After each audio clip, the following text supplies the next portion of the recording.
Que hay, hermano, un saludo. Dios les bendiga. Feliz 1 de diciembre. Feliz 1 de diciembre. Gente, se nos fue el año. Aún recuerdo en febrero, mi cumpleaños, algunos torneos de fútbol que jugamos, algunas actividades de la iglesia. Como todo pasó literalmente tan rápido. Pestañamos, estábamos en agosto. Volvimos a pestañear, estábamos en noviembre. Y ya hoy estamos en diciembre. Y dentro de poco estamos dando el feliz año, compartiendo con la familia. Entendemos que esta es una fecha para integración familiar. Algunas personas que están lejos viajan a sus lugares de nacimiento, a sus lugares de niñez, a compartir con sus familiares, con amigos. Y secularmente también es un tiempo para trabajar, para eh, pagar aguinaldos, ganar aguinaldos, trabajar un poco más. Laboralmente también hay días libres y todo eso. Pero hasta cierto punto eso es secundario. Eso es simplemente la parte superficial. El núcleo, el centro de la verdadera Navidad, del verdadero diciembre, del propósito de la celebración de esta fecha, debe ser Cristo. Ahora, alguien dirá, hermano, históricamente el Señor no nació, no se encarnó en esta fecha. Entendemos eso. Los cálculos señalan más o menos entre marzo, abril, que son las fechas más cercanas al fundamento histórico para decir que el Señor nació en esa fecha. No obstante, no importa, podemos celebrar, aunque culturalmente se entiende o se celebra el nacimiento de Cristo por allí, en diciembre podemos celebrarlo en esta fecha sin contradecir la historia, simplemente por tradición y más bien dirigir las cosas para que las personas miren a Cristo. Seas creyente o no, seas cristiano o no, es bueno siempre en esta fecha recordar el nacimiento histórico de nuestro Señor y Salvador Jesucristo. Algunas personas han pretendido decir que la vida de Cristo es una historia, que no tiene fundamento histórico. Pero esto es algo bastante absurdo. De hecho, Bart Ehrman habla de que Cristo nació y Cristo murió en el año 33 después de Cristo, entre el 30 y 33. Algo que señala con lo que dice la Escritura acerca de la edad de nuestro Señor y Salvador Jesucristo. Así que fundamento histórico para la celebración del nacimiento de nuestro Señor hay. Ahí es evidente, Flavio Josefo, el Talmud habla de Cristo, personas que ni siquiera eran creyentes, simplemente lo hacían atacando. Así que la persona histórica de Cristo es real. Y fue Cristo quien, al encarnarse y venir a este mundo, partió la historia en dos. Literalmente partió la historia en dos. Y Cristo es el plano cartesiano, es el cero en la línea de tiempo de la historia. Es decir, este es Cristo y este es antes de Cristo y después de Cristo.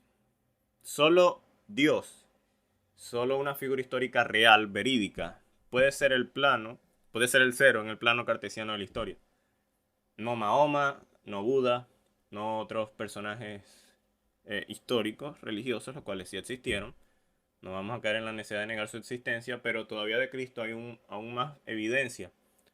Les recomiendo un Mr. Brian en Instagram. Este hermano habla de apologética y en uno de sus videos dice, eh, personas creen en la existencia de Sócrates, de Platón, pero no se llega ni siquiera a 30 manuscritos de ellos, que hablen acerca de ellos, que declaren su existencia histórica, mientras que del Nuevo Testamento hay más de 20.000 copias. Entonces la persona histórica de Cristo sí existió y podemos estar seguros de ello, no solo por el testimonio de los cristianos, sino por el testimonio de personas no creyentes. Así que podemos estar seguros de lo que creemos y confiamos en la escritura. Confiamos que la escritura es nuestra máxima norma de fe y conducta y asimismo nos revela al Salvador del mundo. Y hablando del Salvador del mundo, quien se vació en su gloria, mas no en su divinidad, se vació en su gloria, mas no en su divinidad, como lo dice Filipenses capítulo 2, el Salvador del mundo se humilló para venir a esta tierra. Y me refiero a la acción de nacer en un pesebre. Si yo le preguntara o te preguntara a ti que estás viendo este video, ¿en qué lugar naciste? Seguro tú dirías, bueno, yo nací en un hospital, yo nací en una clínica, yo nací en mi casa, nací hasta en el carro. Tengo un primo, Abraham, Dios te bendiga, mano, Abraham Pirela. Él literalmente nació en un carro porque su madre le dieron dolores de parto y a él lo llevaron. Y en el camino al hospital nace. en el carro y ya colocando el carro en el estacionamiento ya mi tía había dado a luz. Y bueno, gracias al Señor no le pasó nada, lo llegaron los médicos, sucedió todo este proceso de higiene del bebé. Y hoy día él es un joven quien está estudiando ingeniería de sistemas, así que hermano, te envío un saludo. Pero hasta los casos más excepcionales, que nacieron en un carro, en una casa, se van a comparar con la humillación a la cual se sujetó Cristo, que fue nacer literalmente en un pesebre. Y cito rápidamente Lucas capítulo 7, perdón, Lucas capítulo 2, versículos 6 y 7. Dice así: aconteció que mientras ellos estaban, se cumplieron los días de su alumbramiento. Es decir, ¿quiénes son ellos? José y María, quienes iban a hacer el censo por parte de César Augusto en Nazaret, en la ciudad de Nazaret de Galilea. Entonces llegó el tiempo en el que María cumplió sus 9 meses y fue a dar a luz. Y dice el versículo 7, y dio a luz a su primogénito, a su hijo primogénito. Le envolvió en pañales y le acostó en un pesebre, porque no había lugar para ellos en el mesón. Es decir, obviamente conocemos la historia. José y María intentan buscar un lugar donde quedarse y aún así no consiguen. Y el Señor Jesucristo nace en un lugar donde alimentan vacas, burros, caballos, camellos, ovejas. Un lugar bastante incómodo. Un lugar bastante... No creo que oliera bien, sino todo lo contrario. Pero aún así el Señor se humilló para venir a la tierra a enviar el mensaje de salvación, a mostrar las buenas nuevas de salvación a través de su vida, muerte, resurrección y ascensión. Así que ninguno de nosotros se humilló como Cristo. Cristo no estaba en obligación ni tenía que hacerlo, pero aún así Él vino a entregarse por nosotros, a humillarse de esa manera, a vivir, a tener que trabajar para sus medios como carpintero y aún así morir de la peor manera, como el peor criminal, cuando no había hecho nada malo. Y es una historia bastante, no digamos bonita porque se limitaría al sentido de la historia. Esto no es una historia para que tú digas, bueno, qué bonito, qué bello, como dijo este personaje. No es una historia para eso, sino que es la historia de la salvación y la redención del hombre, encarnada en un bebé que vivió su niñez y durante desde 0 a 30 años se preparó, entendió su ministerio y a los 30 hasta los 33 preparó a sus 12 y a los otros que seguían, que no estaban dentro de los 12 pero aún así lo siguieron. Y bueno, fue literalmente la historia de redención la cual se viene narrando miles de años atrás. Isaías habló de esto, Jeremías habló de esto.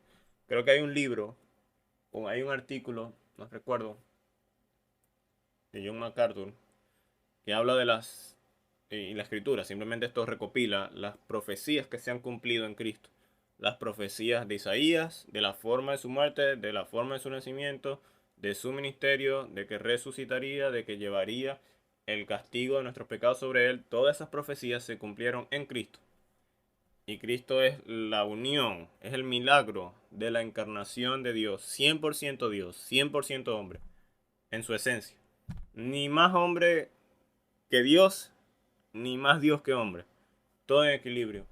Y era necesario que fuera totalmente Dios para poder recibir el castigo por nuestros pecados y ser ese cordero sin mancha, sin contaminación, sin la posibilidad de pecar. Pero también era necesario que fuera hombre para poder habitar entre nosotros. Como dice Juan capítulo 1. Y el verbo se hizo carne. Ese verbo que estaba con Dios, que era Dios, se hizo carne y habitó entre nosotros. Vimos su gloria, gloria como del unigénito del Padre, lleno de gracia y de verdad. Así que era necesario que fuera hombre porque si no nos iba a poder relacionar con el ser humano y mucho menos iba a poder palpar al ser humano, iba a poder subirse a la cruz y ejercer un ministerio. Así que ambas cosas, las personas que dicen que Cristo no es Dios, que es un ángel o que es una creación, contradicen la escritura. Contradicen porque para los que, y esto es bueno, este es otro tema que se extiende mucho, pero para el judío que entendía que él se hacía llamar el Hijo del Hombre, aquella figura de Daniel que habla acerca del Hijo del Hombre, aquella figura humana en la gloria del cielo, ese era Cristo. Y el hecho de llamarse el Hijo del Hombre era autodenominarse Dios. El hecho de decir que Él era el Cordero de Dios que quita el pecado del mundo, el anuncio que dio Juan, era, para ellos lo entendían así. Él era Dios, encarnado, viniendo a la tierra a morir por los pecadores. Y muchos textos hablan acerca de esto. Si Cristo no hubiese sido Dios, peca. En eso resumo mi argumento. Si Cristo no hubiese sido Dios, peca. Pero como Cristo fue Dios, es Dios y seguirá siendo Dios, es imposible para él pecar. Los ángeles tienen la posibilidad de pecar. Si Cristo fuera un ángel, él hubiese podido pecar. Y en la tentación del desierto más, que la tenían más difícil con el enemigo, ¿no? Y esto es una figura del segundo Adán, del segundo Adán, que en el huerto del Edén fue tentado el primer Adán, que cayó, pero el segundo Adán vino a ser tentado de una forma más ruda, más dura, porque estaba con hambre, solo, en un desierto, y aún así él se mantiene firme en santidad y apego a la escritura, apego a la palabra, apegado a la palabra, pues. Entonces, bueno, hermano, concluí el video, ya me extendí mucho. Que esta Navidad sea para glorificar al Señor Jesucristo. Si colocas un pesebre, según mi opinión, eso no es idolatría, simplemente es una mención al nacimiento de Cristo. Siempre y cuando no le prendan velas ni nada de eso. Y alguien dirá, bueno, hermano, las lucecitas estas son las velas, así que eso es idolatría. No, no creo que sea así. No creo que sea así. Simplemente es una referencia al nacimiento de Cristo. No es una práctica constante en el ser humano. Y que esta fecha sea para que la celebremos con orden, compartiendo con nuestros familiares, pero siempre teniendo en cuenta de que Cristo vino a morir por nosotros, que la Navidad tiene sentido en Cristo. Una Navidad celebrada con el núcleo del Evangelio y del nacimiento de Cristo es una Navidad que será de edificación para todos. Una Navidad que puede hasta servir para alcanzar a otros para Cristo. Así que celebremos este mes con la mayor prudencia, pero con la mayor concepción y entendimiento de lo que estamos celebrando, que es el nacimiento, la encarnación de nuestro Señor y Salvador Jesucristo, el cumplimiento de la Escritura, el cumplimiento total de la palabra en Cristo. Así que bueno, hermanos, bendiciones.